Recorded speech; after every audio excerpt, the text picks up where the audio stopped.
Durante el liderazgo de Simón Bolívar a principios del siglo XIX, la Gran Colombia y la corriente libertadora del norte peleó y llegó a planificar muchos otros conflictos que nunca realizó, como una invasión hacia la isla de Cuba en conjunto con México o una guerra contra el Imperio del Brasil, con el fin de apoyar a la Argentina en su guerra contra este país. Sin embargo, muy pocas personas saben que por un tiempo, incluso la República del Paraguay estuvo en la mira del caudillo venezolano, quien llegó a planificar una invasión a este país en conjunto con Argentina. ¿Cómo en teoría se iba a llevar a cabo esta invasión y por qué no sucedió? Aimé Bonpland fue un médico y naturalista francés que desde su expedición por el Nuevo Mundo, en conjunto con el científico alemán Alexander von Humboldt, quedó fascinado por la flora, la fauna, la geografía y la gente de Latinoamérica.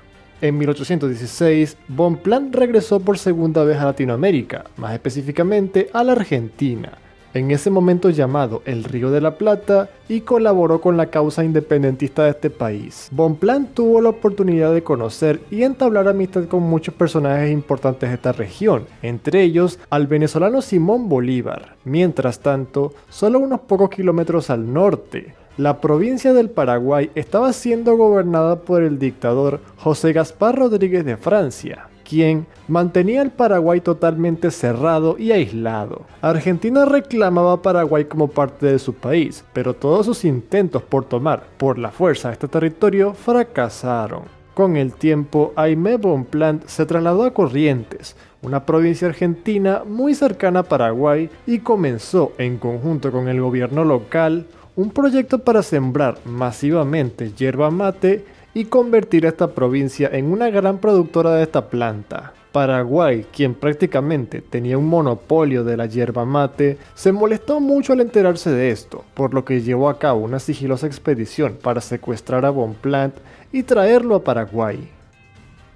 En 1821, Aimé Bonpland fue llevado a Paraguay y confinado en una hacienda, en donde estuvo prácticamente en un arresto domiciliario, aunque tuvo muchas comodidades. Se le permitió dedicarse a la agricultura, la ganadería y ejercer su profesión de médico.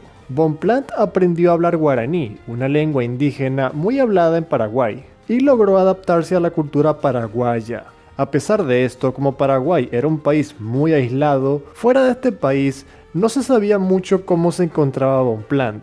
Muchos pensaron que el dictador Francia lo tenía encerrado en una celda llevando penurias. Muchos jefes de estado y grandes figuras locales le escribieron a Francia pidiéndole su libertad, entre ellos el general Bolívar, quien en 1823 le escribió a Francia: "El señor Bonpland puede jurar a vuestra excelencia que abandonará las provincias del Río de la Plata, para que, de ningún modo, le sea posible causar prejuicio a la provincia del Paraguay, que yo, mientras tanto, le espero con la ansia de un amigo, pues sería capaz de marchar hasta el Paraguay solo por libertar al mejor de los hombres y al más célebre de los viajeros".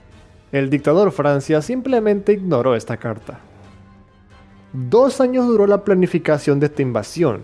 Esta consistía en, utilizando soldados peruanos, bolivianos y argentinos, saldrían de Bolivia con el fin de cruzar la región del Chaco para finalmente cruzar el río Paraguay y atacar directamente la Asunción. Había gran confianza en los oficiales bolivarianos, porque, de nuevo, como Paraguay era un país demasiado cerrado, afuera había la creencia de que Francia era un brutal tirano y que en cuanto los paraguayos vieran un ejército libertador entrar en su territorio, se les unirían y la caída de Francia sería muy rápida. Una vez de que este dictador fuera derrotado, Paraguay sería incorporado a la Argentina como una provincia más. Sin embargo, muchísimos problemas ocurrieron que no permitieron la realización de este proyecto. Primero, en Argentina ocurrió una guerra contra Brasil por la provincia oriental, que más adelante se convertiría en Uruguay. E inmediatamente luego de terminada esta guerra, comenzó otra guerra más, esta vez una guerra civil entre federales y unitarios, quienes querían imponer su modelo en todo el país. Ante este turbulento escenario político, Buenos Aires sencillamente rechazó la oferta de Bolívar. Luego de la consolidación de las independencias hispanoamericanas, Bolívar comenzó a volverse una figura muy impopular en Perú, Uno de los principales motivos de este odio fue la separación de Bolivia de Perú y la consolidación de este como un país separado e independiente. Por otra parte, la Gran Colombia se estaba cayendo a pedazos, por lo que Bolívar se proclamó dictador de este país, lo que aceleró su disolución.